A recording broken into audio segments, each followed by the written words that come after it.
We have a book, Bond Beyond Borders, and there is your picture in here. You wrote this book. Yeah. What is Bond Beyond Borders? These days, one of the issues are we're not really bonding. You need to be someone that can embrace different approach to life. Nurse, programmer, yoga teacher, and author. How does one person juggle so many roles across different cultures? Seble joins us to share her journey and the lessons learned about identity, adaptation, and love. Yeah, I was giving my hand to say, hi, good evening, and you start networking with people. And I kept on giving my hand, but then nobody was shaking back my hand. I got back home and they asked me, what's going on? Nobody wanted to say hi to me. That sounds rejection. Ethiopia, one of the main things is the kindness. We're kind of kind. We're kind of kind. Okay, let's agree. What is it about Ethiopians going to other places or trying to actually mix into a group of different other cultures? I think one of the main things is not to keep drifting apart. Maybe find a way to come together and build a bridge, maybe, instead of building walls. What does it feel to be married to a white person? You need to stay curious in a way. I invite you to my home and you just, throw your shoes and you just throw things everywhere. I feel disrespected. And then I can tolerate for a while. But then after a while, I don't have to deal with this. Please don't come to my home anymore. Oh my God. All these relationships need to be okay, for us to be okay. Don't you think it's a bit privileged for an Ethiopian to exercise all of this?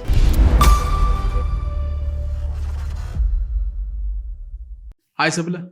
Welcome to the show. Hi, Aram. Thank you for having me. I really appreciate it. It's nice to be here. Absolutely. I didn't actually know that I would be talking about something related to identity and something actually relating to race.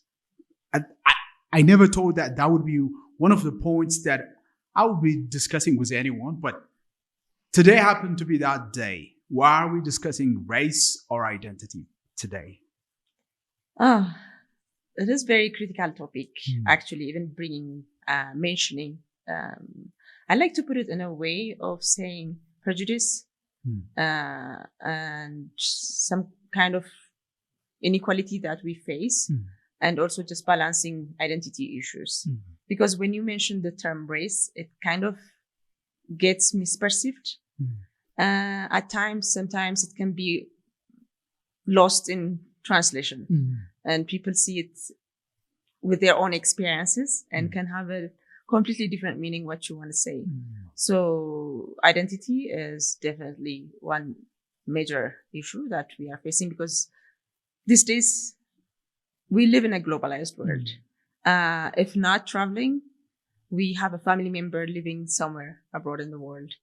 And if not that, we're working with somebody from somewhere in Europe or somewhere else in the world.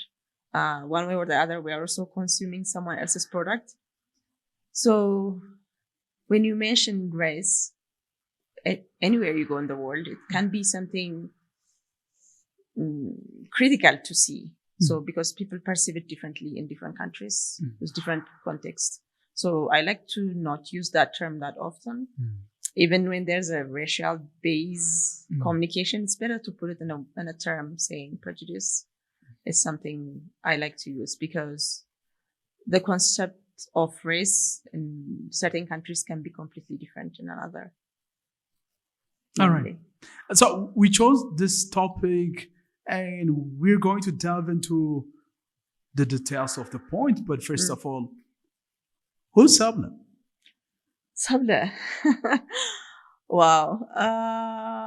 There's a lot of places to touch, but I don't know where to start with, really. But Seble is a nurse, yoga teacher, fitness trainer, professionally also programmer, computer science graduate. At the same time, health innovation and digital business, what I do as a consultancy. But when you see the Seble as a friend or as a colleague or as a sister or even as a friend.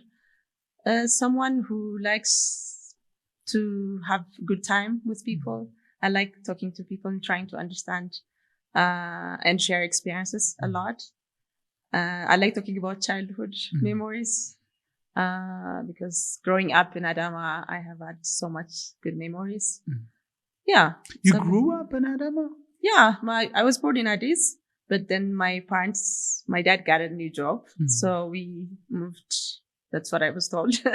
They moved to Adama, which is close to the research center. So yeah. Amazing. So the nurse who actually practice different things other than being a nurse, a trainer, a consultant, and a lot of other things. Today, we have a book, Bond Beyond Borders, and there is your picture in here. You wrote this book. Yeah. What is Bond Beyond Borders? I was trying to come with different title ideas, actually. And considering what I want to pass, the message I want to transfer to people. Bond Beyond Borders, I found it to be something that's powerful in my perspective, because in these days, one of the issues are we're not really bonding. We work so hard, we travel a lot, and things are progressing in certain ways. Financially, we thrive a lot, whether abroad or wherever we are in the world. But we are neglecting the human aspect of our daily life. And I think it's time that we need to a little bit come back and focus on maybe ways and tools and strategies the same way that we think about our businesses. Try to bond instead of drifting apart with our differences, with our different language, different perceptions of situations. How about we find a way to slowly bond beyond borders? We have borders, we have certain border lines and boundaries that we draw, but there's a common area that we can actually understand each other, maybe just also understand each other, and to see where we can actually find a space where we can find bond somehow. I think one of the main thing is not to keep drifting apart, maybe find a way to come together and build a bridge maybe instead of building walls. All right. Yeah. So I had the chance to read the book, and there are several points that are put in this book. And one of the most interesting points that I got from this book is I didn't know that people have different perceptions of understanding their world. And when you come into their world, they expect you to understand how they function in terms of the norms they have, the values they have, the tradition they have. There are different experiences that you wrote about in the book. Tell us the most salient or the most outstanding experience you have in terms of experiencing others' cultures. There's a lot, but I think one thing, for example, is the one thing that stands out for me is, for example, the time that I was in Pakistan, for example. I mean, I've traveled to different places where, for example, Dubai, we mostly go there, right? But Pakistan was new for me, even though I lived in India before, and Lahore is also, the Arab culture is very dominant there as well. But one evening there was a get-together gala kind of thing from the office. And I was, the same way that we greet in Ethiopia, I was giving my hand to say, hi, good evening, and you start networking with people. And I kept on giving my hand, but then nobody was shaking back my hand. And I was like, what am I doing wrong here? And I got back home and I asked myself, what's going on? Nobody wanted to say hi to me, but they kept on saying hi to you. But what about me? because that sounds rejection. And in Ethiopia, if somebody would give you a hand and then not shake you back, that would mean something. And it's like, no, you cannot shake other men. So you can only greet like this, but no shaking hands. You can only bow down or say hi in a way, not handshake. And I realized. And a couple of years later, we were working, I think it was after COVID, we were walking by the seaside, and then a group of guys were standing there. It's like, and then I heard that they were speaking. And then they were saying, and I asked them, where are you from? Pakistan. Oh my God, I was in Lahore. And we talked about, but then at that time I knew the way I should greet in a respectful way, culturally, was not shaking hand. But we had a good conversation. We talked a lot of memories from Lahore, and yeah. So it's a journey, it's a lesson, but that's also part of the things that I want to share, so that we can be respectful of other people's culture when we go somewhere else. The same way that we want people to respect our own culture when they come to Ethiopia as well. All right. Different people have this experience of going to others for jobs and maybe to have a relationship. You may think about having a relationship, going to other countries, or it may happen accidentally. It's not only you, but several people have this experience. Why is it so important for you to write a book about that experience? While there are so many people facing the same thing everywhere. Go to a different country, accept a different culture, experience the culture of other people, and they live their life. It is a common practice, a common phenomenon everywhere. Why write a book about it? I think the most important thing for me was, and still is, even though people move somewhere, live somewhere else, there are days that people will miss home, cry, certain cultural misunderstandings that would offend people, feel offended. And these disappointments can be easily avoided if we know already what we are getting ourselves into. Or once you know what to expect, you're prepared. So you know how to deal with that emotionally. You will minimize stress, not just because I'm a wellness coach as well, but generally to maximize the joy of staying in that country. Even if you studied for 2 years, you are in US studying for 2-3 years, you want to enjoy those times because those are one of the memorable times. You can look back and it's like, when I was in college, what an amazing time, because my father still talks about his experience back in US when he did his studies there. And in the same manner, why go through the heartbreaks, right? Whether it's relationship, whether it's even business deals or collaborations even.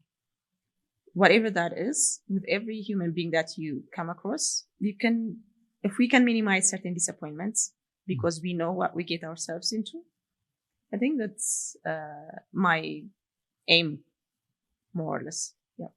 What is it about Ethiopians going to other places and trying to mingle or trying to actually mix into a group of different other cultures, and the Ethiopians are missing a lot of things, I believe. Because, for example, this I understood from your book, Germans have a different way of understanding and greeting or accommodating people. The Italians have the same difference from the Germans, the Americans also.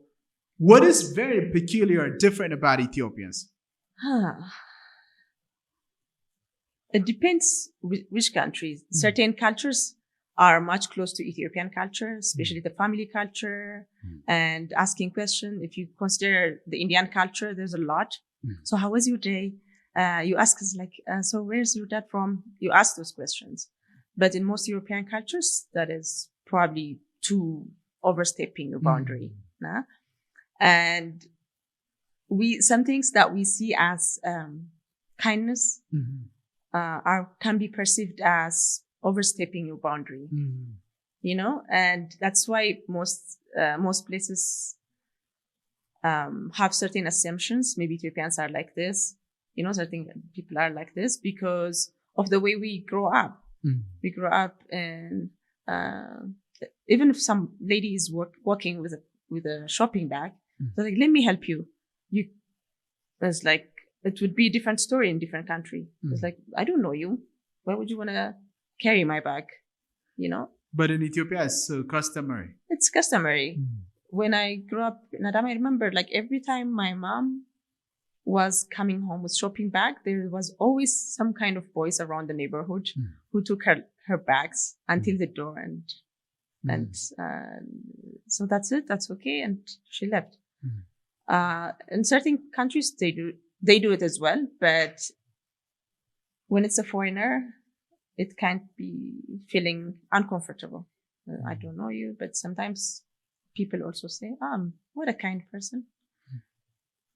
Yeah. What is it, a different thing about Ethiopians in other cultures that you noticed?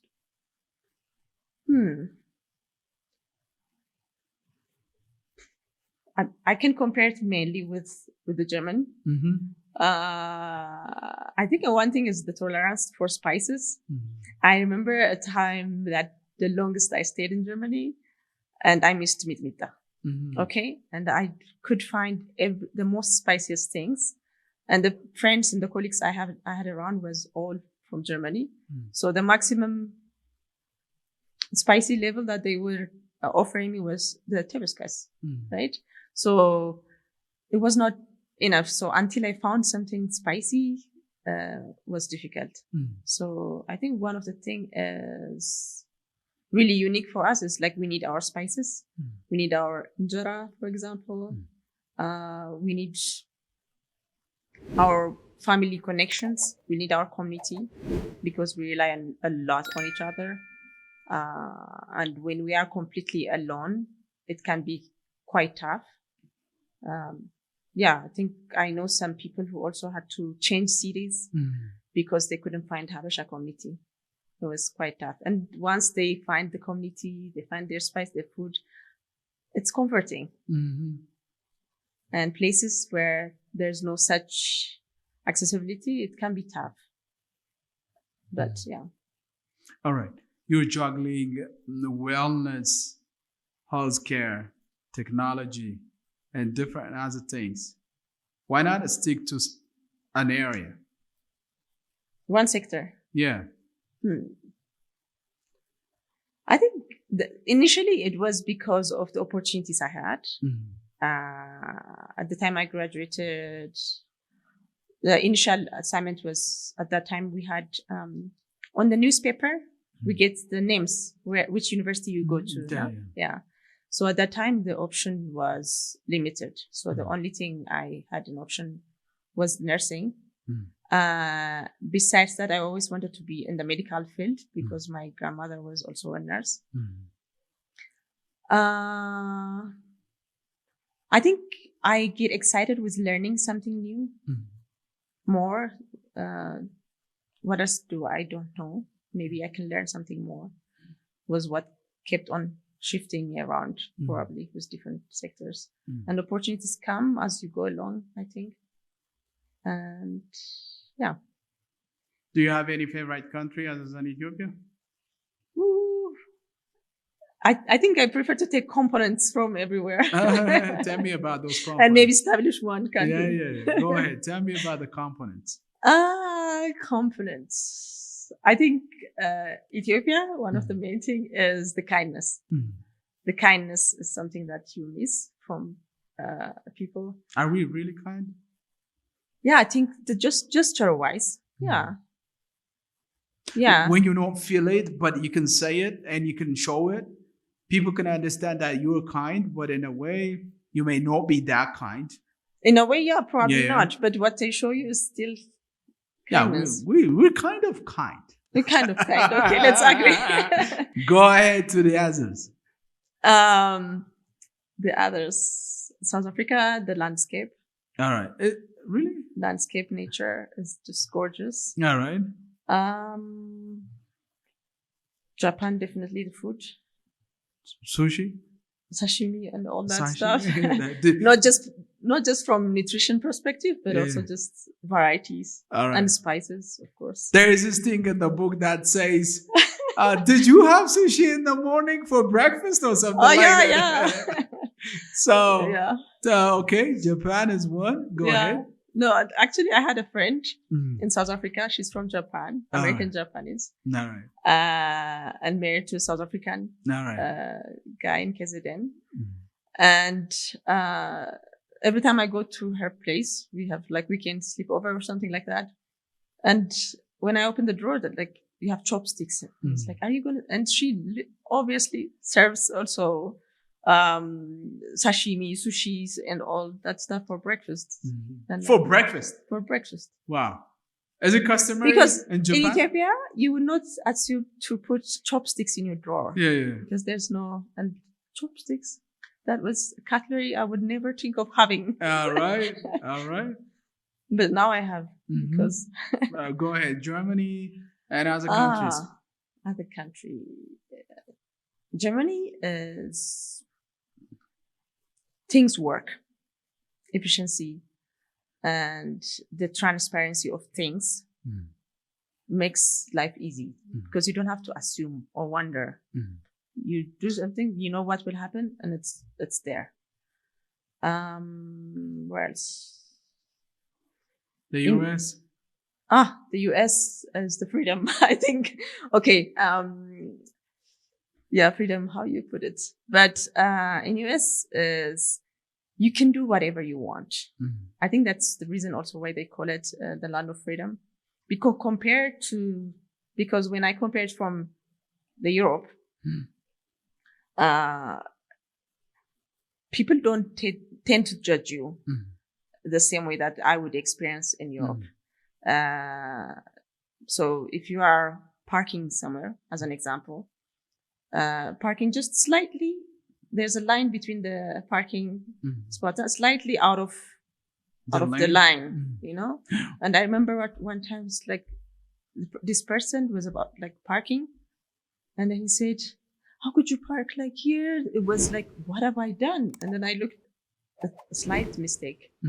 Is less tolerable, of course. Was it in Europe? In Europe. All right. But in US, more things like this are tolerated. All right. Tolerated. So it makes it more, it feels more free, I would say. Yeah. All right. Okay.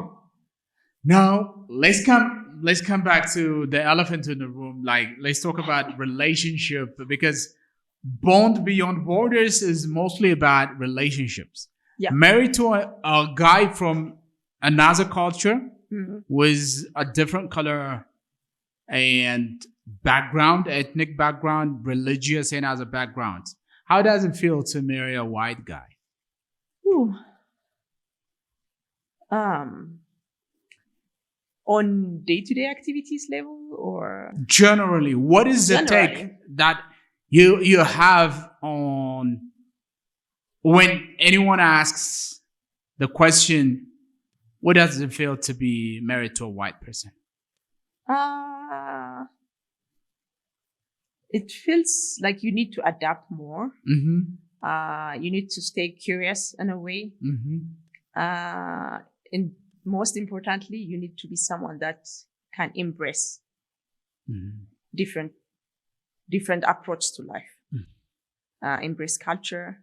You need to have a space for that person to allow not only yourself also, but for the other person, allow in your culture, in your space, not only in your heart or also physically, even to simple things in the house items. And if I want to put some masob or, some decoration space, there could be also certain, it's allowing literally in physical terms, also in emotional terms.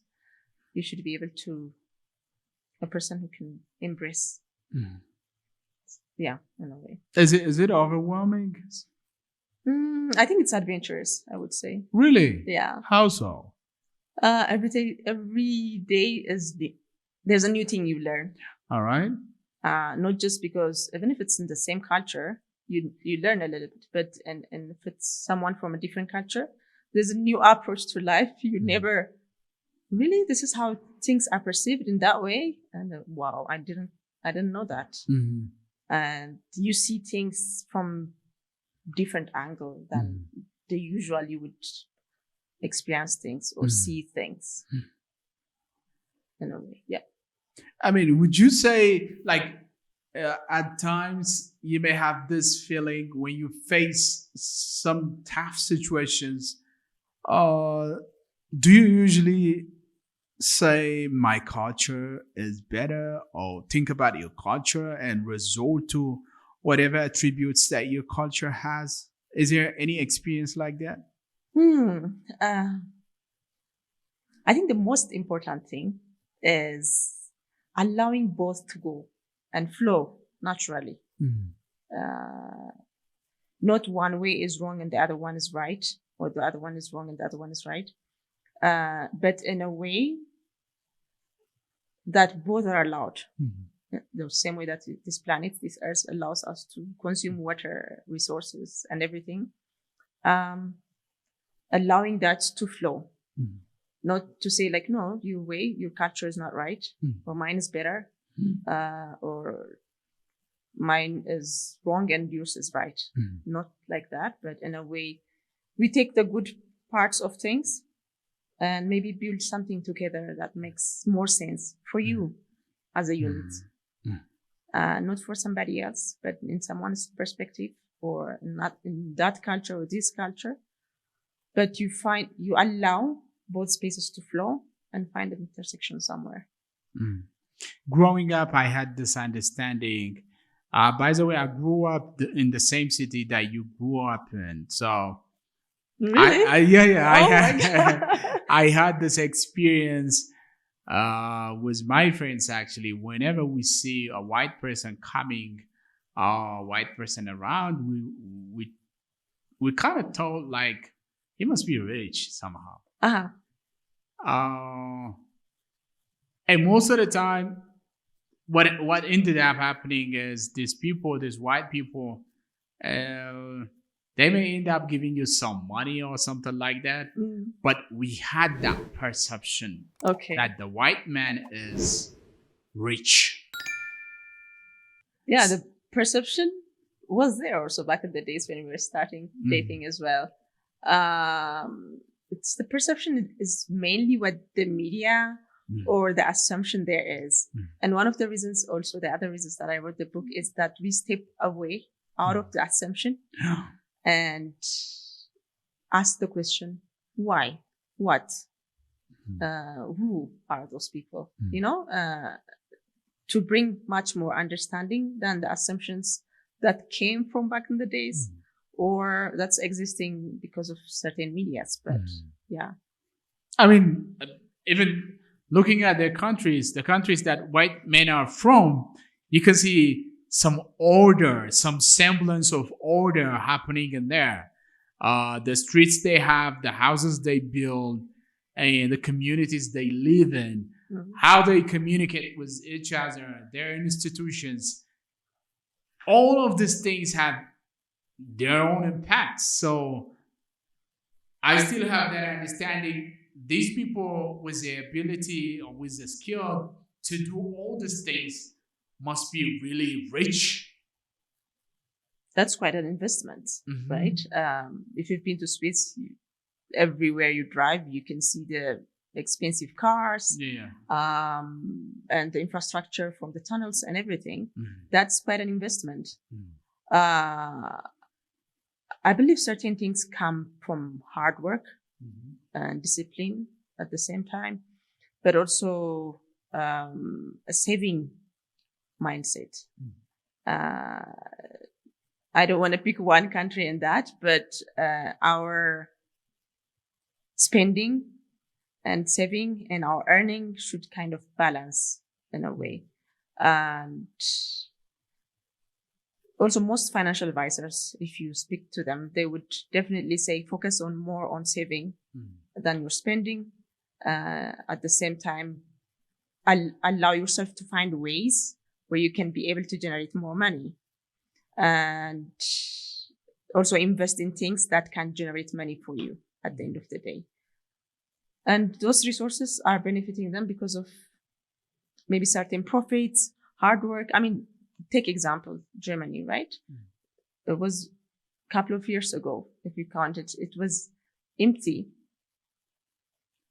after the war. Couple of decades ago, maybe. Couple of decades ago, even also Japan, right?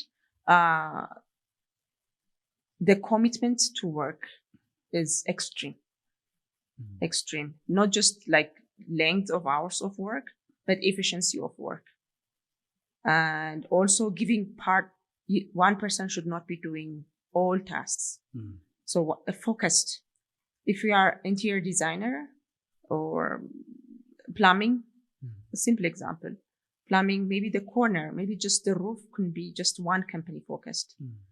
And all these details of work and high efficiency and time, they all add up and bringing more income.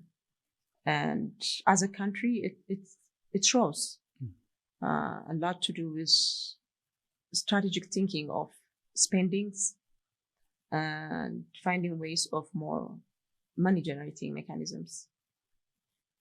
Yeah. All right. So you have this experience of going to different places in the world, the East, the West, the North, the big places, the medium places. You've seen people, met people, lived with some of those people, had this experience in different areas of our world.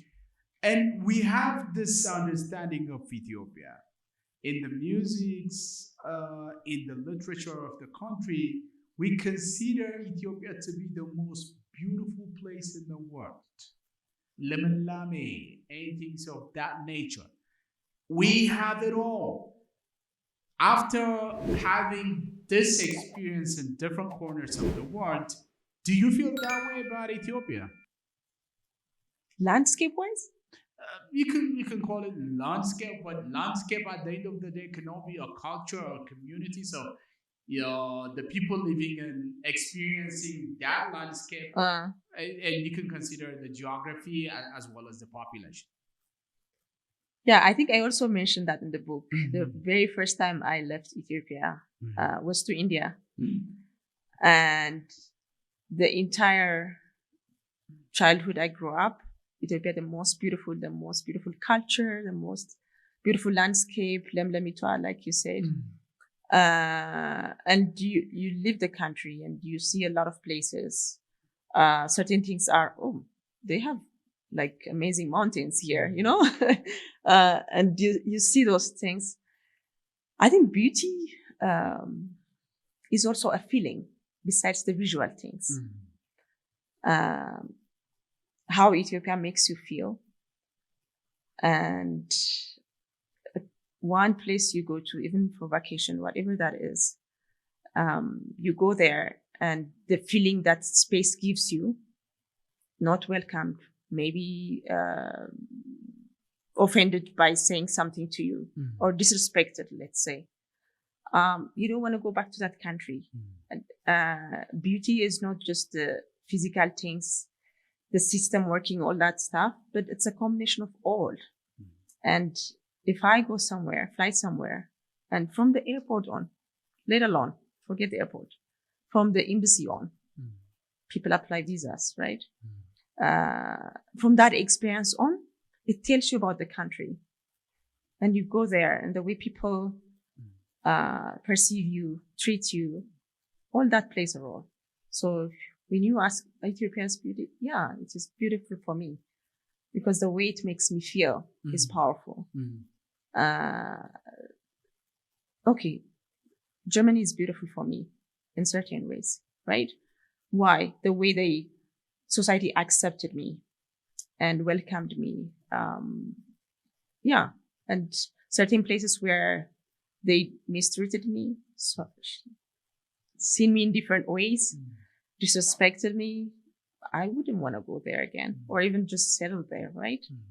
And if you ask me, even if amazing landscape they would have, amazing infrastructure, luxury, whatever that is, you ask me, was that beautiful for you?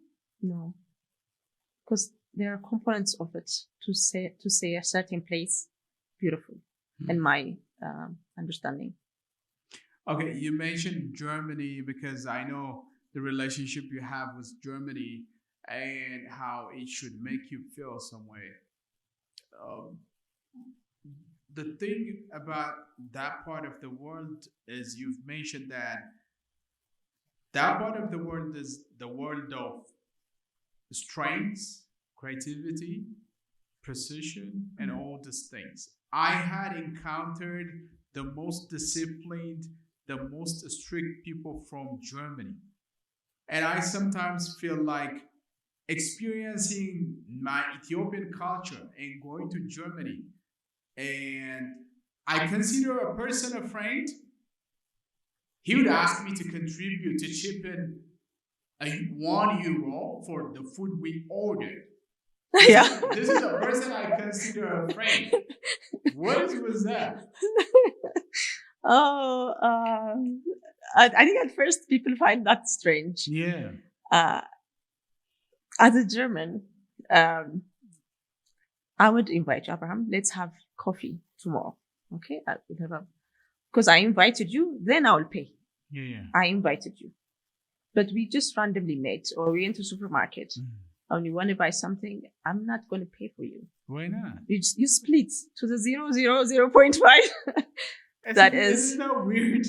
It is strange for us, right? Because we go to restaurants, it's like, you take care of it today, I will take care of it tomorrow. I would assume that you don't like me anymore.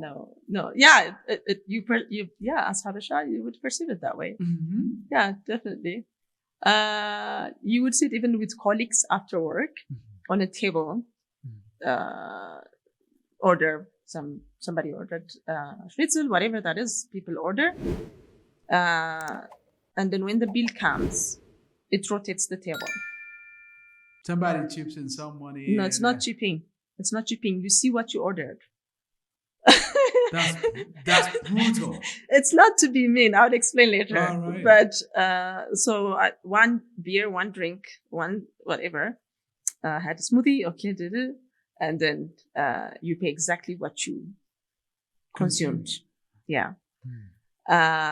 It's also perceived as being respectful to the other person because you don't have to pay for me. You have to be responsible for yourself. It's such an independence culture. It's your problem, your plan, your financial decisions, accountability.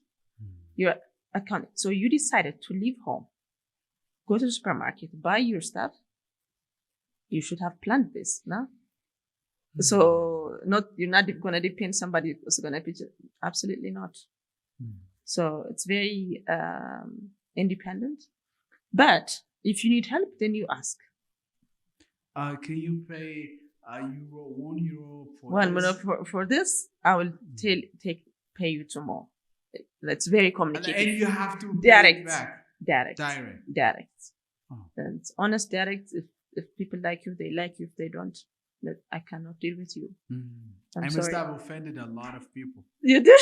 I must What have did you do? offended a lot of people because in Ethiopia, it's like if I don't feel like it, Joe is there covering everything. I like kitfo, and we go to eat kitfo. We eat. Who's around me? There is Joe. There is a friend that has a. Where here? That is. Yeah, in Addis. Okay. Somebody will pay for it. Yeah. Yeah, that's it. Yeah. That doesn't even mean that person is rich or in any way. I don't know. Affluent than me or that's it. Yeah. But it's somehow weird for me to hear about this kind of experiences and people having, the hardship to go through all of it. But as a culture, it's all right. Yeah, it's also a sign of showing you respect because I'm not stepping your boundary. I'm not suggesting like I have to pay for you. You are an adult. You can take care of yourself. And I believe in that. I believe that you can do this. And if you need help, you would ask because I'm your friend.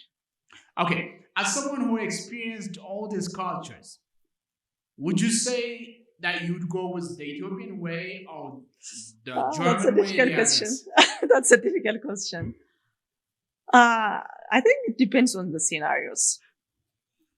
I think one thing that I really appreciate from the German culture is the directness. It makes, I feel like for me personally, it makes my life easier. I don't have to assume. You know, sometimes you know, like, what did she mean by saying that? Was she thinking this? No. Then we have a good relationship based on honesty. No, I don't want. You're going to help me to pack my stuff because I'm moving tomorrow? No. I would like to rest at home tomorrow. I'm going to read my book, something I started to finish. Maybe next time, let me know a week ahead. Then I'll make a plan. Let me know a week ahead. Yeah. For an Ethiopian, that's it.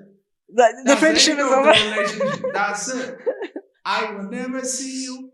I don't want you to come around me because obviously that's a sign that you hate me a lot. Yeah. Don't come around me again. Yeah. But just to pack a thing, I should inform you a week ahead. Actually, that's also happening in South Africa, to be honest. South Africa is messing up. All right. Because even for me as an Ethiopian, right? Because then you think African contexts are similar. Yeah. But even in the same land, it could be a different culture to the different side of the map. In South Africa, I would say like spontaneously, we do that in Ethiopia now. Hey, let's have coffee. Shall we grab a dinner? I can randomly call you after work. Not that much happening in South Africa. So if I would call a friend, I had a friend, it's like, let's have coffee. When shall we have? Let's say 2 weeks from today. No, it's just coffee. It's just coffee. But you get used to it and you adjust and you make plan like that. 2 weeks from here at 8:30 or something. Yeah, you make appointment. Even the time. And one thing is also like when you schedule a pickup or a bus or something like that, you could easily say like, I will be there 7:30 or whatever, right? But sometimes in South Africa, they will text you, I will be there 7:37. This is something we don't do.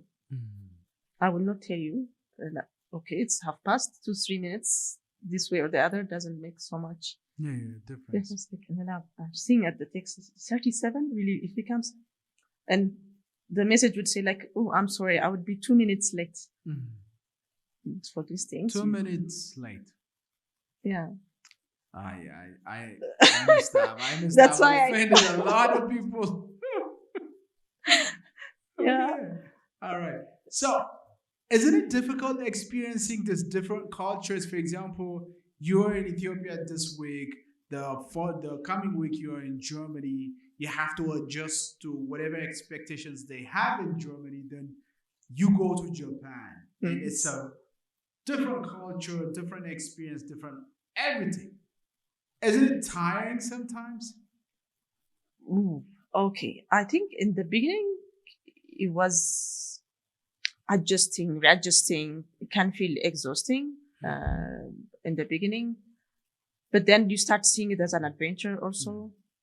And not just the physical tiredness and the emotional tiredness, or also misunderstanding and all that communication exhaustion. But also, one of the main thing is you start getting used to this. Now the challenge is actually just being one place for longer, because you move from different places. And this approach to life also taught me one thing, which is being adaptable, flexible. in certain situations. And sometimes I call it like be flexible, not just to yoga terms, but to life terms, so you don't break. One of the struggles we face when we leave our home, wherever home is we get so attached to things, to food flavors or things like that. And we move to new place, new people, new way of friendship, the same way that we said, like something that we perceive as rude. And it hurts us. You get disappointed. And how could that be that's rude? Or you say different things. And not just only breaking your heart, it makes you broken if you allow it. Some people get into so many bad behaviors, and instead of using that emotional challenge, and in order not to be broken down like that, you have to be a person that is flexible. And when challenge comes, okay, what is this thing what is the universe or the creator trying to teach me here? What is this experience has to do maybe with something that you're going to build in the future? So in the beginning, it was challenging. But then the more you learn, okay, maybe there's a reason that I'm here. Maybe they are learning about my country. Because sometimes in the office, I would be the only one from Africa to begin with. Oh, wow, you're from Africa. I didn't know that, I didn't know that people that are in design and tech things from Ethiopia, because we didn't have so much a tech background back then. And it gives purpose in a way. And you start we are human beings, so we readjust, and becomes easy now to be flexible. And pretty much not things easily can break you so much. So I was thinking, reading your book and having this conversation about living in a different place from your original place, and you talk about it in the book in such a way that unless you are really flexible to the circumstances that you are facing, it could sometimes affect you emotionally or in different other ways. But I was thinking, I could go to Japan or Germany or China, and I could live my life. I could, for example, if I'm working with a Chinese person or a Japanese person, I can try to understand how they are operating in terms of in relation to my work, specific work. But do I have to really learn each and every detail to operate or to be in that environment?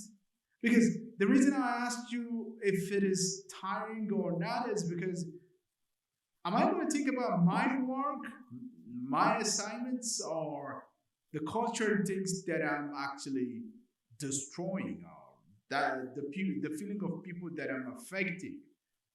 I cannot do all of it at once. I cannot be that individual at once. But in other ways, if I am someone who is making myself ready to be flexible, isn't it in a way just being broken already? to be flexible. Yeah, I mean, why should I think about it that way? Somebody may feel in some way about me or my actions because as a lady, you went to Pakistan and you tried to greet people and people didn't reciprocate, and you become this, bewildered person. You didn't understand any of the things that was happening in there because in other part of the world, for example, from Ethiopia or other part of the world, that's what you understand. When you give people your hand, they shake it, and you say things, then you part ways. That's how you learn it. That's how you understand. So why not keep the original thought and forget that it exists there? Ooh, we are human beings. We are relation beings. We need to have conversation with people, and relationships build trust. And even in business places, trust is very important. And trust comes with communications that you do.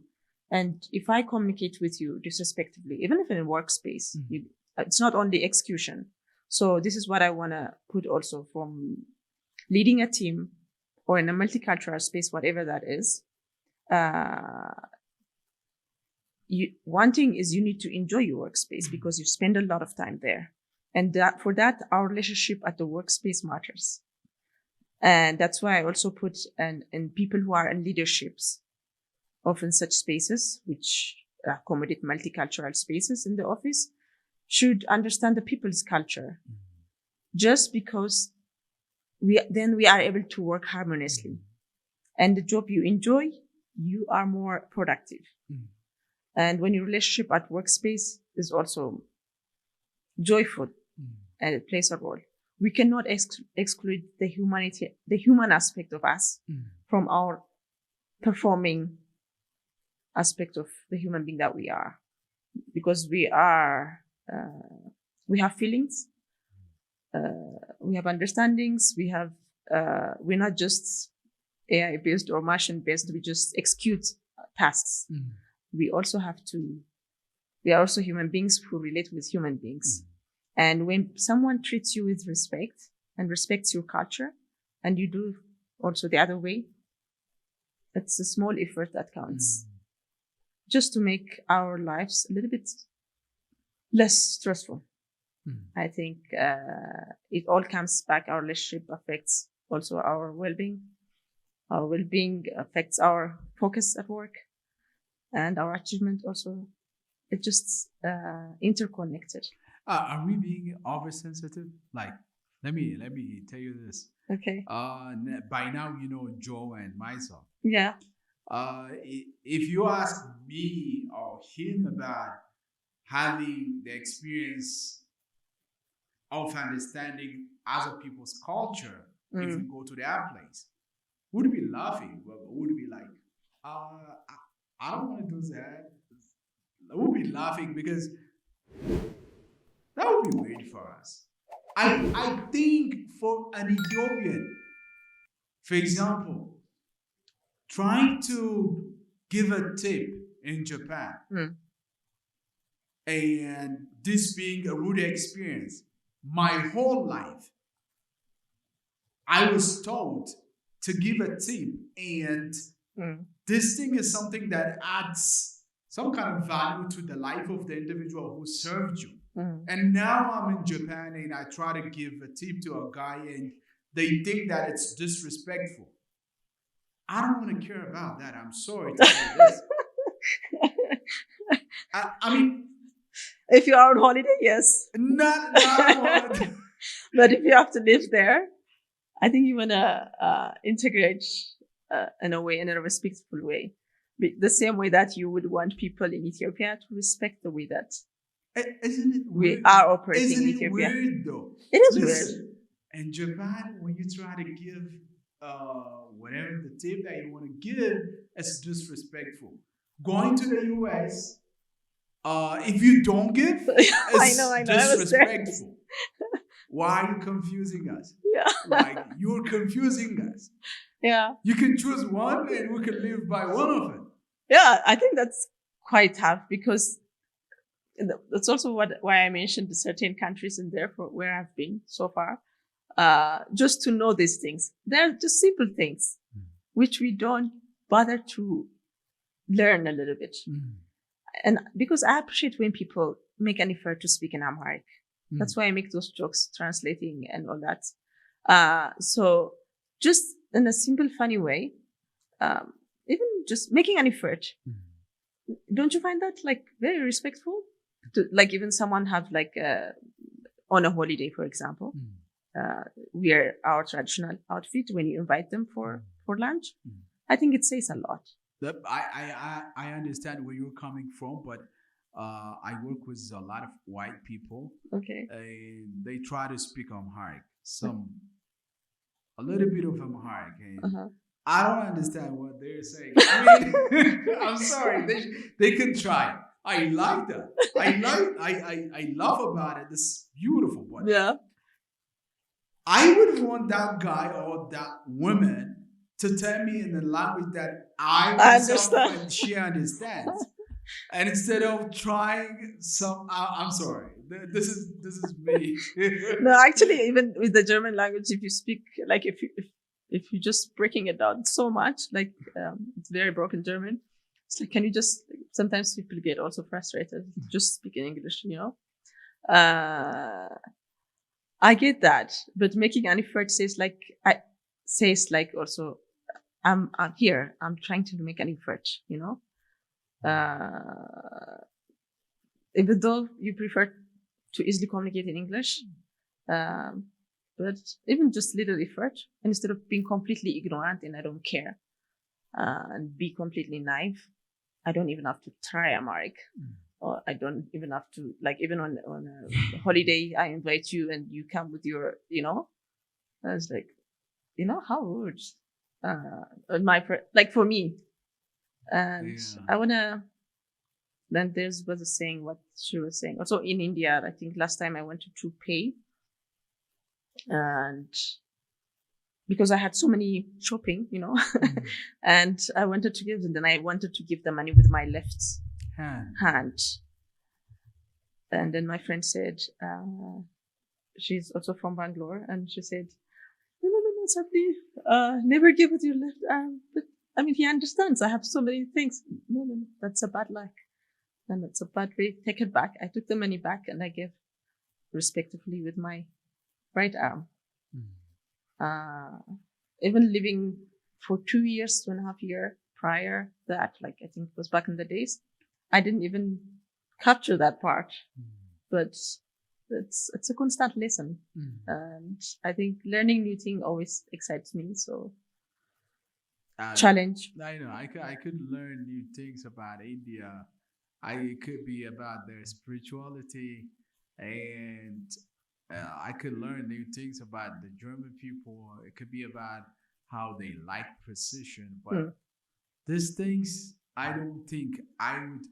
Okay, in the book, for example, you mentioned that misunderstandings coming from not actually fully capturing the other culture and own traditions can sometimes lead to depression or some kind of anxiety or something like that.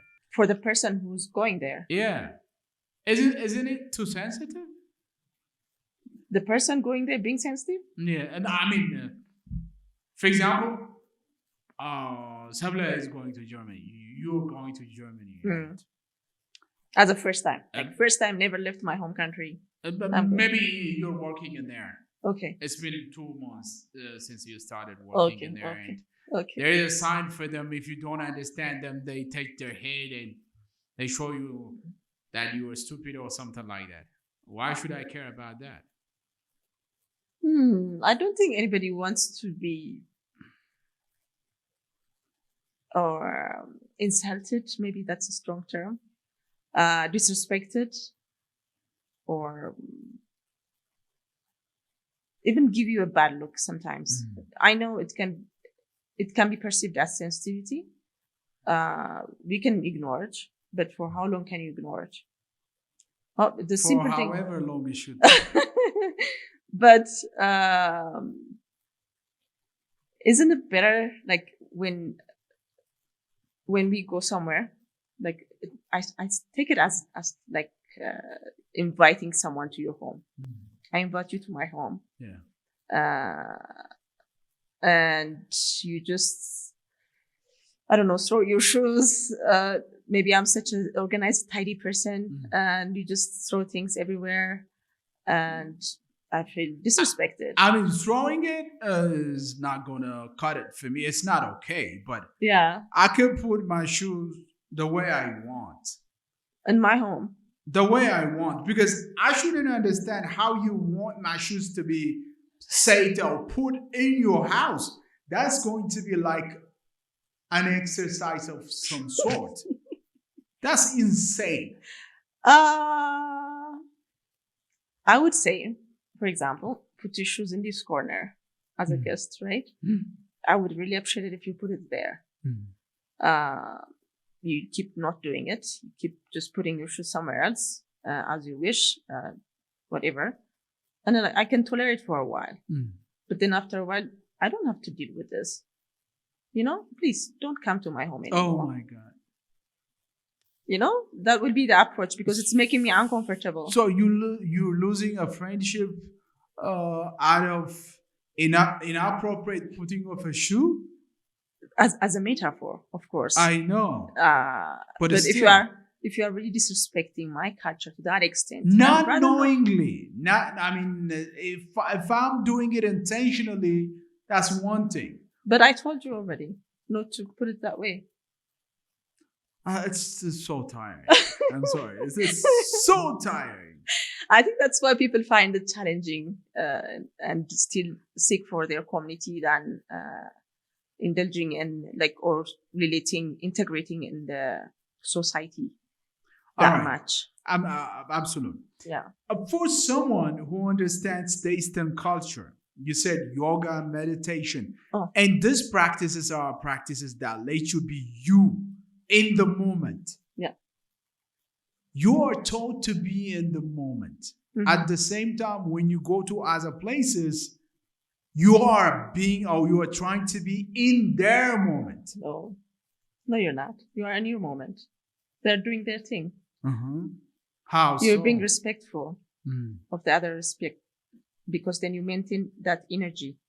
You have your energy and I have my energy.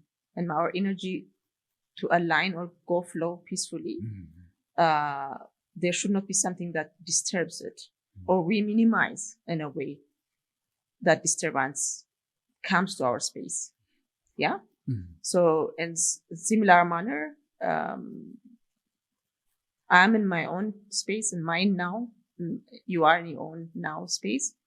But in order to be in that peaceful relationship, because our energy also has to flow in that space, for that we want to avoid things that it's inevitable, of course, disagreements will happen.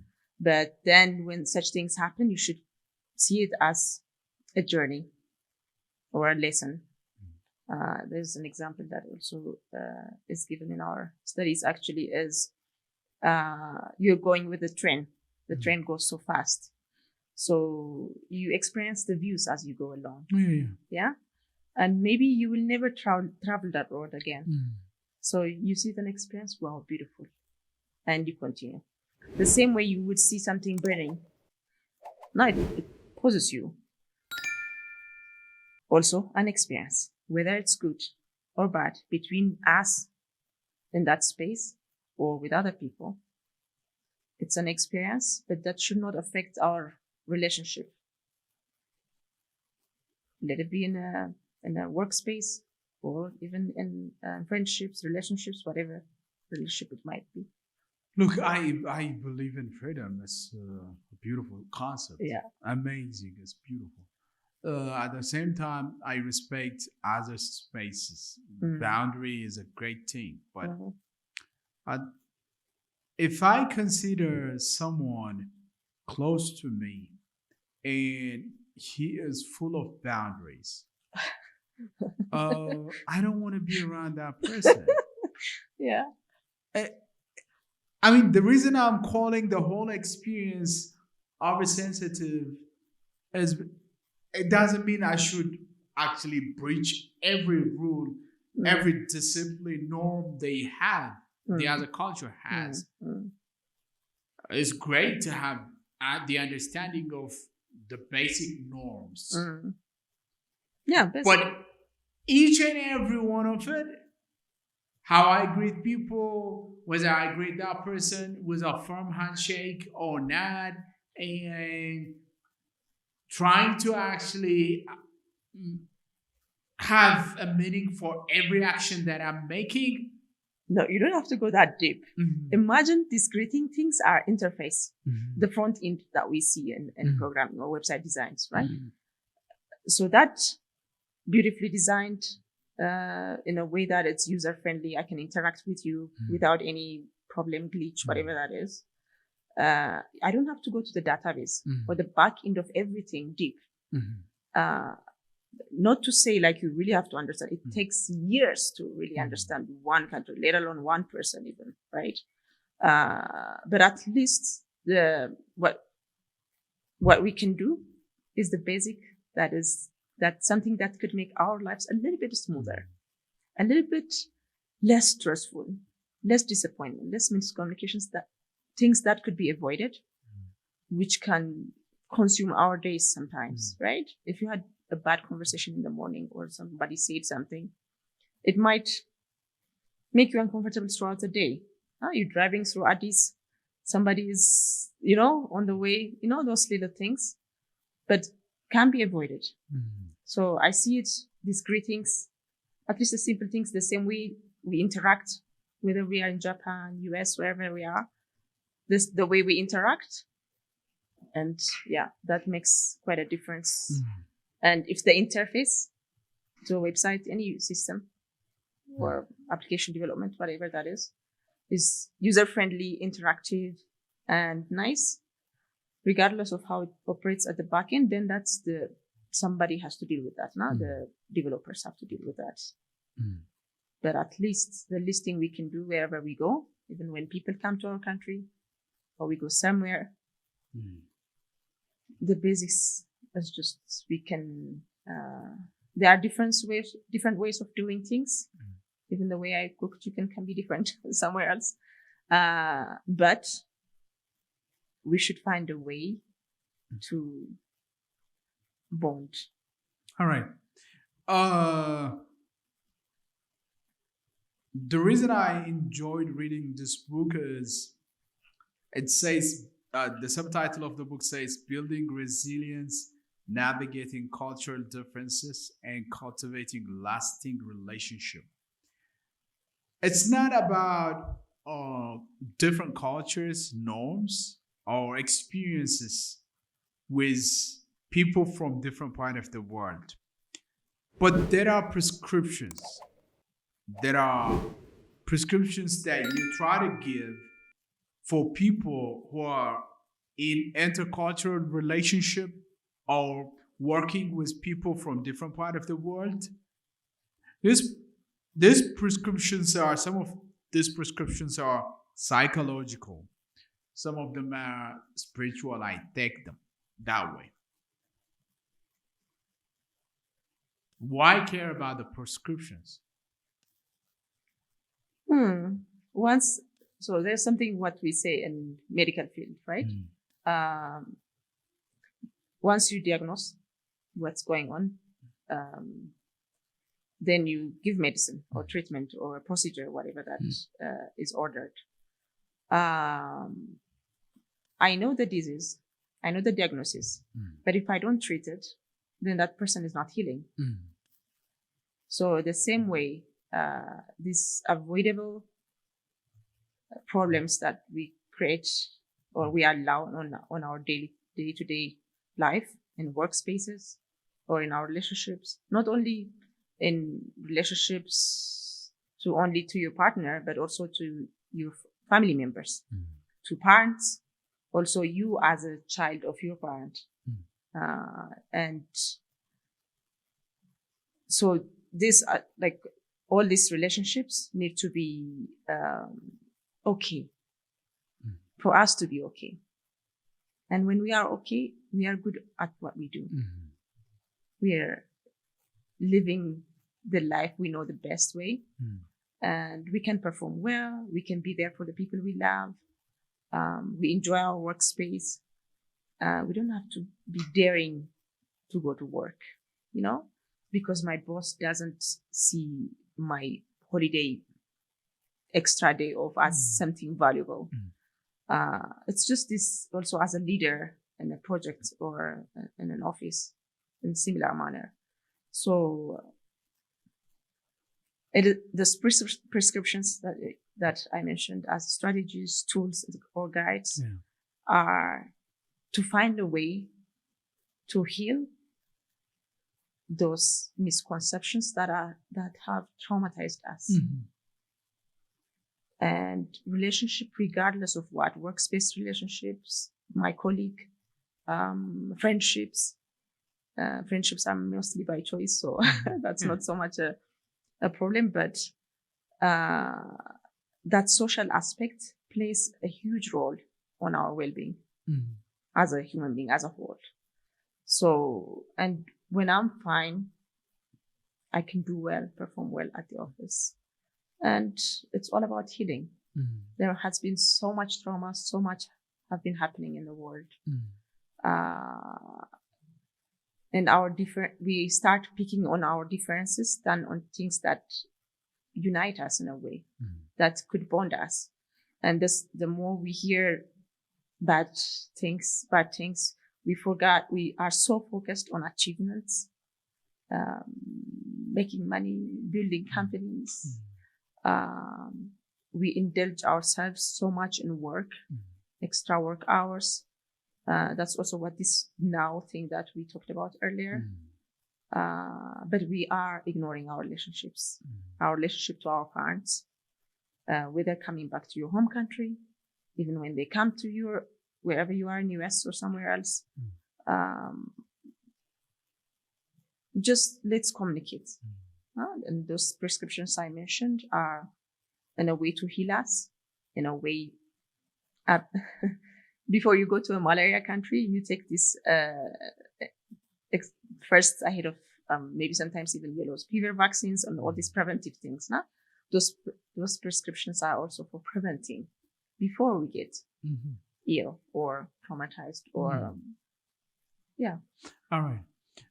I was mentioning all those things about the different cultures, saying how I am now willing to go through the process of actually understanding each and every details of the other culture, because I could live with whatever resistance coming toward me from that culture.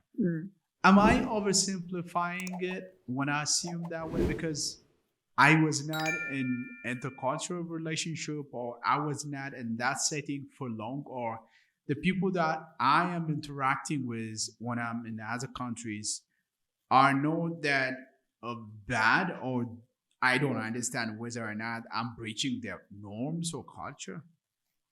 I think after reading this book, next time you go somewhere, you're going to see it differently. I read this book. I mean, cover to cover. Cover to cover. So, now that you have read it, it will be different. How so? I think you would see it differently. How? I mean, you will tell me. Listen. Promise to tell me. Right.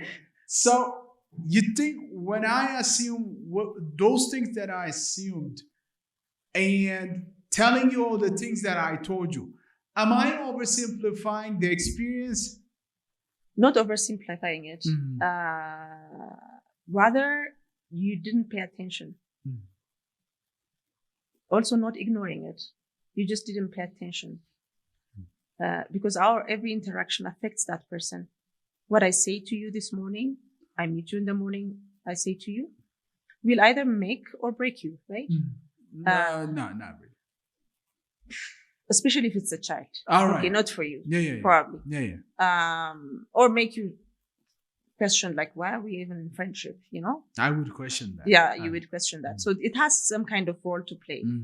So I don't think it's necessarily ignorance or not seeing it, but it just didn't pay attention.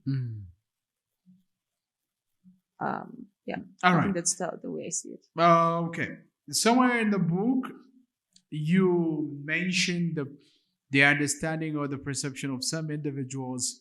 For example, a white guy marrying a black, an African woman, and that woman being considered as a trophy wife or something like that. You are married to a white person. Do you feel that way? Me, no, I don't. How? I think people. I think it's also the way I was raised. The one thing is we grew up with a strong cultural identity sense. And with an extreme respect of who we are. And it doesn't change that much, regardless of what people would think. But sometimes you see that perceived, especially back in the days, people would perceive certain things like that. And most of the people is until they get to know you, just because of how you look or certain color, certain way, they tend to assume that. And it's all over the world. If you go to Bangkok, similar, Kenya, you would see similar perceptions from people. I think the way it was also sold back in the days is not as intelligent, smart, educated, running her own business, or that kind of image was not out there back in the days. I think that perception is slowly fading away, but still it's a struggle once in a while, because there are certain perceptions. I think I remember one time I was going on an elevator, and this guy says, I was in an elevator. He said like, oh, you're so, people complimenting, and the compliment is like, of course you are here. You must have married to one of the richest guys. And they didn't know it was actually my company's office upstairs. And so the perception is mainly, especially towards African women, can be a little bit sometimes disappointing. So I wanted to create also that awareness in a way. We are beyond what you see. We are human beings. We are people who grew up with a strong foundation and respect our culture, and we also be glad to be respected and tell our own story somehow to let people know we are also smart, intelligent, running businesses, amazing things. And yeah. All right. You mentioned about Ethiopians or the Africans feeling a certain way about themselves. We have this identity, whatever you put as, maybe you may put as in a room with white people or yellow people, Asians, all kind of people. We have this feeling of strength, dignity, and valor. Do you appreciate that? I think it should not come to a level that it affects our humility. All right. Towards other human beings. I think it's not our place to judge others in a way we tend to judge and disrespect. I think we should see human beings and try to, instead of assuming certain things, ask why people do certain things the way you do. The same example with the shoes. And I should definitely ask you, like, why would you put the shoes? Like, you could probably say, look, I like to see my shoes where it is. Probably, and it's good to have this strong approach to that, but it should not make us lose our respect to humanity, other human beings, and see human beings. We expect other people to respect us as human beings, right? The same way, I think, no matter where we come from, where life takes us, what kind of financial or experience or life teach us, it should not come to a level that we lose our humility and respect, and giving that space to human beings to allow them. And I remember at one time I was trying to make kitfo in Germany because I couldn't get enough spice. Without mitmitta? No, I found mitmitta. You found German? No, I started. German mitmitta? No, I took, on the next trip, I took... from Ethiopia? From Ethiopia. All right. From then on, I'm always taking spice with me. Mitmitta. All right. Definitely. So I was making, and when you make the kitfo, people were starting coughing in the because it was too spicy. Yeah. Yeah, and coming back to humility, they could have said like, no, you can't do that here in my own home or whatever. But they allowed me to cook and serve it on the table where everybody served their kartoffel salad or their like other things on the table. You were making that for yourself? No. They were a group of people. So I wanted to make something that you want them to eat? Yeah. Good for. Yeah. In Germany. One of my favorite Germany. foods. Yeah. All right. So they allowed me that space.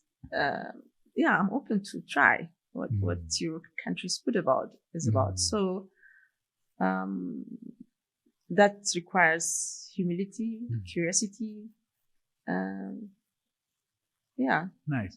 Is there any culture or any kind of practice that shocked you at first? At first, what shocked me?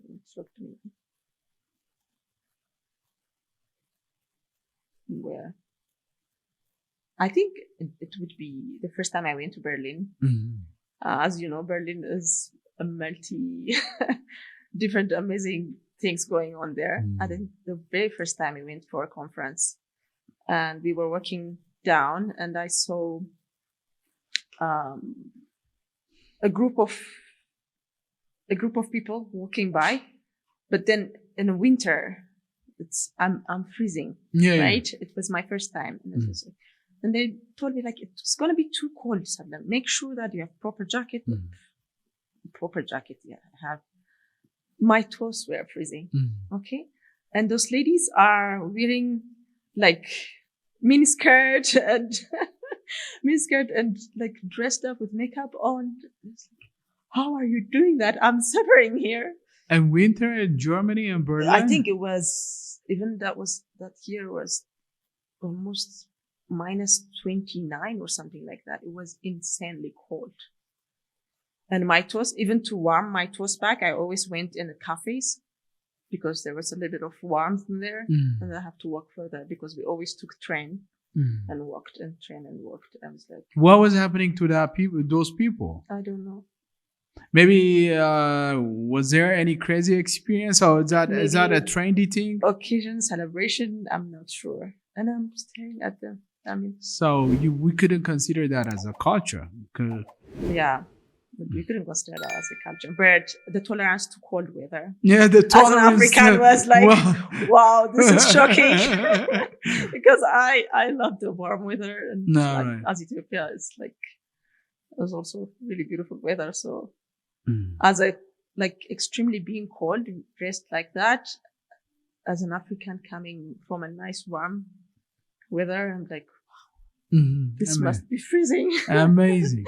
All right. So, with your relationship, with your marriage, you come back to Ethiopia and you mix with your family members. People have opinions. They say this and that, and they have expectations as well.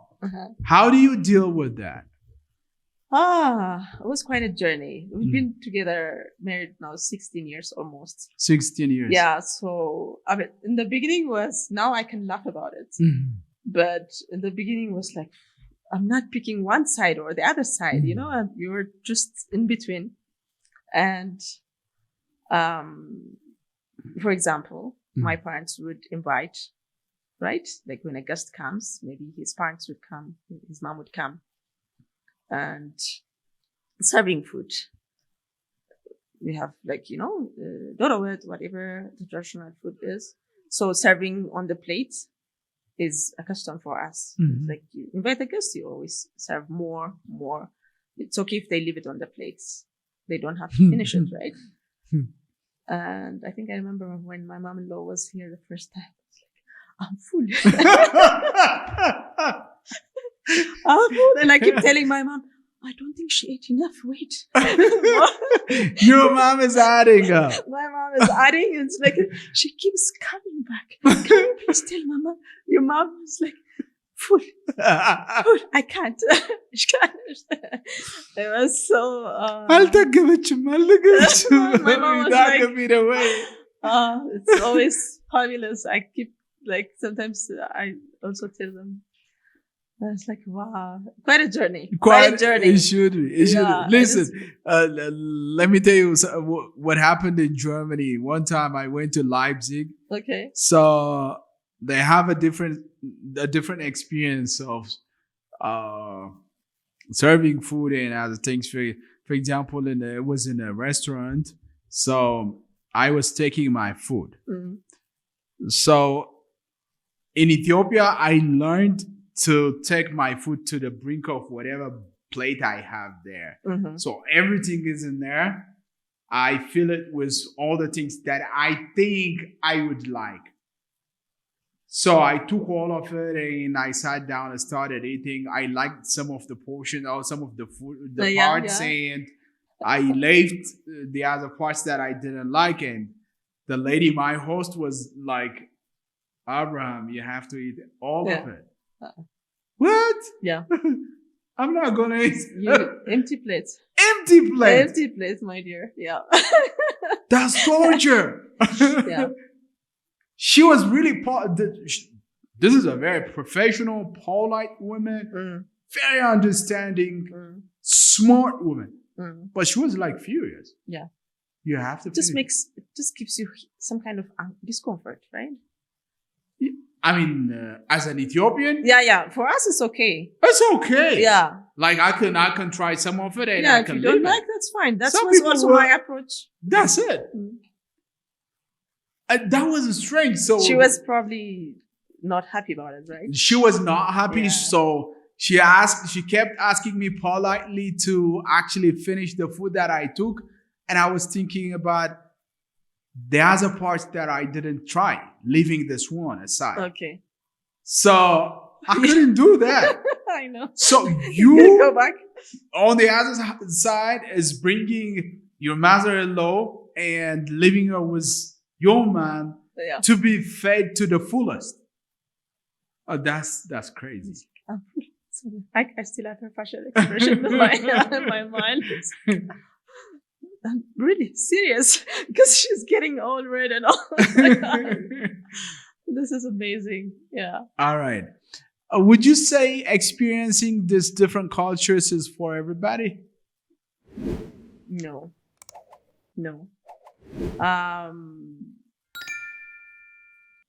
Maybe you, not to say purely no, maybe if you are a person who's up for challenge and who's up for learning and who's open for what else has the creator has for me, that is possible. And not only in relationships, but also people who came on a job even to South Africa, they couldn't handle it after half a year or a year. They went back home. The same way, which I try to also let youngsters also know when they make a decision to live abroad. There are certain things they should be able to tolerate and adapt. And it doesn't necessarily mean that they are giving up on their identity, but being open for life, what life has to offer. And I don't think it's for everybody. Some people prefer to go back home. And some people, when I say home, not only Ethiopia, even for people that I know in workspaces or in friendships, going back to Germany, going back to Italy. I had a friend also in Ethiopia who was from Italy. Going back there is much better for them. And it's a choice. It's a choice. And if you make a choice of one life direction, you make a commitment. And the commitment to not only to the other person, but also to yourself. I'm going to enjoy this, This is what is given to me, and I'm going to make the most out of it, and I'm going to enjoy it. Let it be study, let it be work, let it be a relationship that takes you somewhere else in the globe. Yeah. What would you say is the one thing that people coming from the other part of the world to Ethiopia should be aware of or should be cautious about Ethiopia? I think respect to elders. Not just like in respecting living chair and all that stuff, but also the way you greet. especially in workspaces and projects or in business relationships. You invite guests, right? Maybe on a project launch or on a end of a project celebration of achievement. You invite like higher officials, leaders of different sectors. Just know what is respectful and what not. And I don't know, pick some Amharic words, local words might be something also.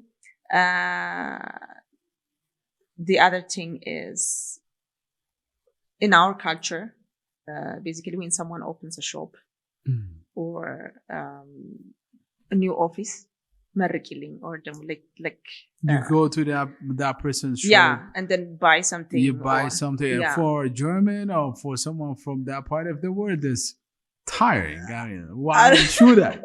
I don't need anything from that shop. Why do I need to buy it? Why do I need to buy There's it? this logical, realistic, I don't know if I can call it realistic, but logical. It's like, if I don't need it, I don't need to buy it. Yeah. To please another person. Yeah, remember we talked about them being obsessed with precision. Yeah. So, and what I learned is, if I am in France or wherever that life takes me, I need to experience it to the most possible. And I need to be willing to learn. I need to be willing to teach also about my culture, where I come from. And there's nothing to be ashamed of certain things. Every culture has its own good and bad things that we assume it could be. So, yeah, just accepting that and be willing to learn. If you are willing to learn and experience, it's possible to take this one. Why do you think should people read this book? And what is the thing that you think people, other than who are in a relationship with a person from a different race or different background than they are, can get from this book? There's a couple of things. I would say the one thing, at least from all the other things, the one thing is building strength, so resilience. Not become a person that gives up easily, that gets offended easily. You know, something that you also mentioned earlier, just being sensitive or all that. In life, whatever has taught me to be strong to the level that I am today. I don't know what life brings after this, but all the painful days or the hard days, all the beautiful days, the amazing experience, adventures that I thought I would never be able to do, but I did anyway. And facing it built a strength for me. And in that also, there's a lot of healings that happen along the way, whether it be missing home or whether it be feeling lonely or whether feeling guilty. Am I giving up on my culture or my identity? Not necessarily, but it's about finding a way to define your new norm.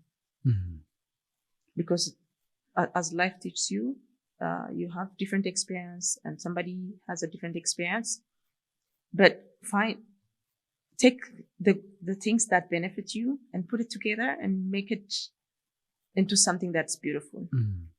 And the most important thing is along the way, the tools are there, how to build strong within yourself. Don't be afraid to take a step in workspaces, because certain experiences I had was certain people were not comfortable how they would speak to their bosses, where they lose opportunities. Just face your fear and build that strength, and regardless of where life takes you. Don't you think it's a bit, I don't know, privileged for an Ethiopian to exercise all of this? Like, yoga is exotic, a bit exotic for us. Okay. There is, in addition to it, different disciplines that you're experiencing in your life, your jobs in different places. I know where you're from and the opportunities that were given to you from your parents and the environment that you were raised in, you've been raised in. But wouldn't it feel a bit overprivileged for other people to hear this and understand where you're coming from? Where I come from is from most of my friends came from, right? Like from where we all came from. Growing up in Adama, and like that is the kind of the anchor, or I also mentioned it in the book. In Adama, it's the community that raises you in a way. A community means not only your cousins, your uncle, and all that, but also the community. So people would meet on funerals. I would go to my friend's house as if it's my own home, and most people, even also from Adama, who studied, took that journey, and most of the time it starts from small beginnings, and it reaches somewhere. And I know a couple of people who've made it to a certain level. It might feel privileged once all these challenges are, or what all the journeys are, the good and the bad are past. It's easy to see where things are now. That's also one of the journeys that I was trying to share in the book as well. When you see the end, you think it's a privilege, or it's something that just happened or existed. There was not only the hard work or that sacrifices or certain things I made, also my community played a role, including my family, every people I encountered, my first job space where they taught me certain disciplines. You're young now, you need to keep, it's like, even though you earn 800, but it's okay. Like, it's your first job, all that stuff. But then it feels privileged, and it feels, okay, you had it all the time. And that's not the case. It's all about allocating budgets, allocating your time, and making sacrifices, a lot of sacrifices there. I think we all know, growing up in Ethiopia, there are certain compromises we make as a parent, right? So when things are achieved, it seems privileged. Oh, of course you have it easy, but not necessarily. I mean, the reason I asked you that question is for an Ethiopian, a young person, for example, around the age of 25, or female or male, going to one of these countries that you mentioned, be it Germany or France, just on its own is a big achievement. You work in those places, whatever work that you got, and you make some money, you send it back home, and your family members will be experiencing life in a better way. So to talk about the experiences, the interactions that you had with these different people and the cultural differences that you faced, and the suggestions that you should overcome some of the problems that are coming from experiencing this subtle but beautiful, luxurious type of life, isn't it overprivileged? That's the reason I called it that way. Okay, I see. it might feel like that. Mhm. It might feel like that because, especially when coming back, that was one of the reasons that I came almost every year, Mhm. even if I was away, to understand. Because the only way to understand, even if you came from the same neighborhood, after you distance yourself for quite a while, you don't feel the pain, the joy, unless you are part of the community. You have been, but you've been away. So the understanding might vary. And people might be hesitant. She's just, he's just privileged now. He doesn't understand what we go through. That's why it is important to always come back and understand people to that level, but also to show what's possible. I don't want it to be, that's impossible for me, because I started my first salary from 800 birr. And from that, I tried to pay house rent, service quarter rent. And I am the eldest in my family. So, you want to take care of your younger siblings and all that. Starting from there, and I wanted to be inspiring instead of showing impossibility. I wanted to be, it is possible. So you can start from 800. You can start from your neighborhood, but also for us, also to come back and see, be part of the community and see where's the pain, where's the joy. Let me celebrate with you. We have to be able to say that also, because like every other friendship, if you are apart for a long time, then you start drifting apart. But if you make sure at least to show up maybe in a couple of years and be part of the community, have coffee with the local buna places, just be there is one thing. But I also don't want, we watch a lot of things now that there's a lot of internet access. You see fancy luxury, whatever things, with social media, whatever that is. But I want it to be a case that shows it is possible. It is possible. We are smart, intelligent, amazing community, and do not give up. And whatever we see that people might achieve in many places, even in our workspaces, if other people are able to do it, we should be able to do it as well. Great. What is next for Seble?